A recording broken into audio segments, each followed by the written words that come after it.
when we are approached by executives of private companies and they ask us for help on how to achieve profitable growth, we guide them through a process of just 5 simple questions. The first question is, what is this ambitious target that you've set for yourself that you believe is very ambitious? Maybe to the point that many in the management team think it's unrealistic. Now, being unrealistic, is that a good or bad thing? I think it's a good thing, because as soon as people think a target is realistic, they might think they know how to achieve it and might not be open to think out of the box.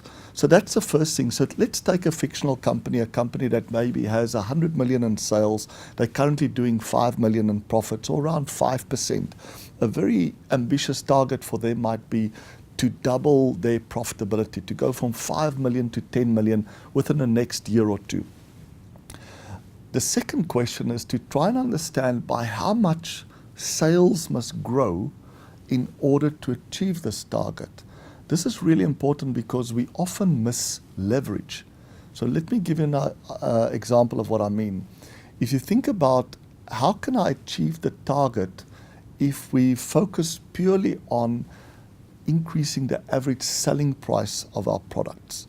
Of course, I can increase the average selling price of the product not by just increasing the price, but by maybe reducing the discounts that I'm giving to customers, or maybe selling directly to customers rather than through wholesalers or distributors. So let's take that example. I've got 100 million sales. I want to double my profit from 5 million to 10 million. How much must my average selling price grow? If my average selling price grows by 1%, that's an additional $1 million. If I don't increase my variable cost or my operating expenses, that whole $1 million will drop to my bottom line and increase my profit from 5 to 6 million. That's a 20x leverage. For every 1% increase in average selling price, it will increase my profit by 20%. So how much on average do I need to increase my average selling price to double it? Just 5%. And as soon as you do that calculation, you realize, wow, this is not that unrealistic. Just a 5% on average increase in selling price, which might mean a less 5% discount, can achieve me to double my net profit. If I can't do it by price and I have to do it by selling more, all that I need to know is what's my average variable cost. Let's assume it's 50%, and I still want to double net profit. That means I need to grow my sales by 10%. At 10 million, half of that I'm going to give back as variable cost, and that will give me my 5 million that I'm looking for. That's again a 1 to 10x leverage by focusing on growing sales in order to double my net profit. And that's what we do in question number 2, is building a very simple theory of constraints-based throughput accounting model to help people to do these very simple calculations. Once we understand the order of magnitude by which sales must grow, we can then go to the next step. Question number 3, which is there enough market available within your existing products and with existing customers to achieve that level of growth? Of course, if I'm already sitting at 50 or 60% market share and I have to grow my sales by maybe 50% in order to achieve my targeted profit, that might not be possible. But if I only need to increase my sales by 10 or 20% and I'm only sitting with 10 or 20% market share, that's very achievable.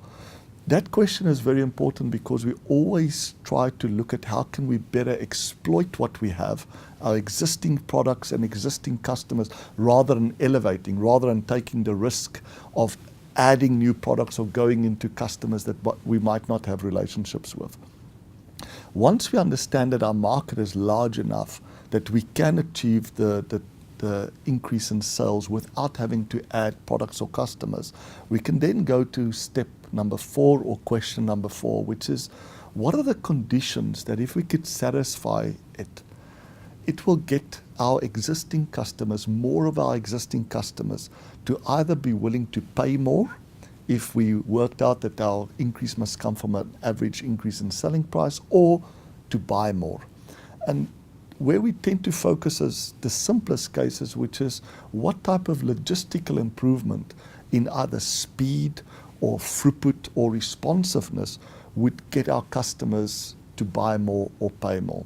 And those conditions will then define what are the main changes that I need to make within the company in order to double their net profit in this case. Of course, the changes relate to simple changes in rules that will help me to do things faster, to do more of those things, and to be much more responsive. Once I've established the changes that need to be made, I can then get to question number 5, which is knowing the changes, what increase in operating expenses or CapEx would be required to help me implement these changes. And often it might be very small. If it is significant, I might have to circle back to question number 1 and 2 to recalculate, to say maybe my OPEX or CapEx will have to go up by 5 or 10%. Let me recalculate to see by how much sales must grow this time to achieve it. And then, of course, the last question, very important question, is to try and look forward to say, what else in my organization can constrain me from achieving the sales growth? Essentially, what else can become a bottleneck? Will my suppliers be able to cope with a 10 to 20% increase in the orders that I'm going to be placing on them? Will my finance department cope with maybe additional invoicing? Will my HR department be able to supply me with any additional resources that I might need? And that's the 6 simple questions that you could follow to help to understand how to achieve profitable growth within any private sector organization. If you require any more information about this, you're welcome to contact us, Golded Research Labs, and we'll provide you with a template for those questions to help you and your management team identify a robust turnaround strategy to achieve your ambitious target for profitable growth.